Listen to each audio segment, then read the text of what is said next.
बोलिए Sadguru Maharaj ki jai, Sache Darbar ki jai.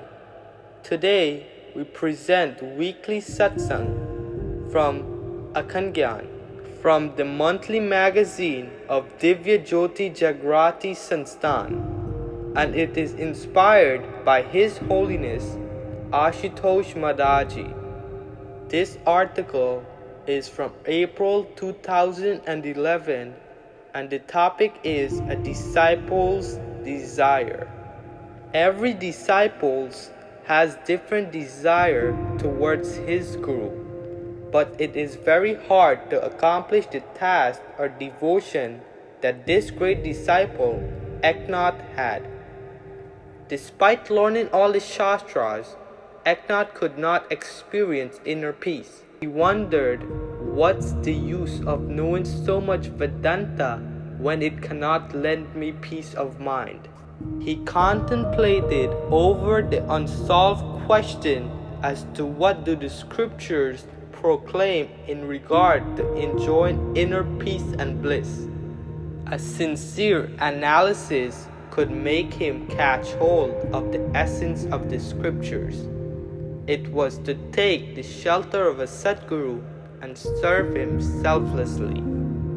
Eknath's deep and sincere desire to have a perfect Guru, as proclaimed by the scriptures, brought him a divine inspiration. Lord Panduranga directed him in his dream to Saint Janardhan Swami, who was the perfect master of the time.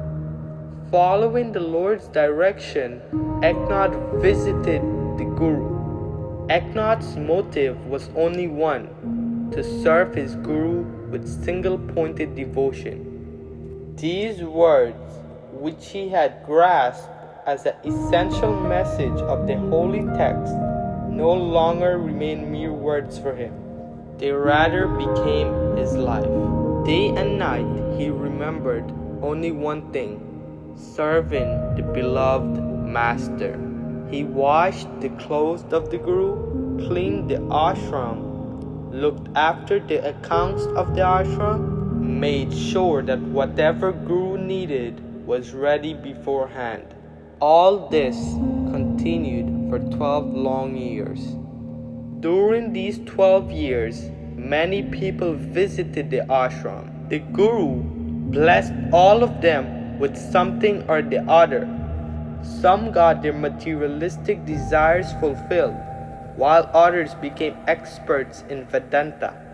Many were handed over the charge of the essential activities of the ashram, but nothing could distract Eknath from his one-pointed focus of serving his Guru. He continued to do his work devotedly without any expectation in return. He did not even desire his Guru to take notice of his services. He aspired for only one thing: his Guru's happiness. All through these years, Gurudev did not express his care and concern from outside for Eknath. He remained indifferent to him. While the other disciples got his love in abundance, got the chance of sitting near him, talked to him for hours, and were trained to handle different portfolios, this wasn't the case for Eknath. 12 years were long enough to test Eknath, but Eknath never failed, neither in his action nor at the thought level. Was Eknath not desirous of salvation also? Did he not wish to attain liberation? After all, that's what everyone aspires for in return of his worship, isn't it? One morning, when Eknath was returning after taking a bath in the river, Lord Dattatreya manifested in his full radiance to give darshan to Eknath. Eknath prostrated before the Lord and then returned to the ashram. The next day also, the Lord stood under the shade of a tree. When Eknath bowed in his feet, the Lord smiled and blessed him by placing his feet on Akhand's head. But no exchange of words took place. Akhand simply took his way back to the ashram. There was no excitement in his heart. On the other hand, in the ashram, Gurudev was restless and kept moving here and there in his room. He waited for Akhand, thinking that he would come and share his experience with the Lord. After all, the one who is blessed with the Lord's darshan, can he control his joy and happiness? But it did not happen so. Akhand returned back and resumed his service with utmost dedication and devotion as usual. No excitement reflected from him. The divine play of the Master continued. Asked Akhand, "Did you not receive Lord's darshan?" Akhand replied with utmost humility, "Yes, Gurudev, I did." Gurudev said, "How can you remain so calm and composed, Akhand? Are you not overwhelmed on seeing the Lord?" Akhand could no longer control his tears. He lay in his Guru's feet and cried, "O Gurudev, I never desired that.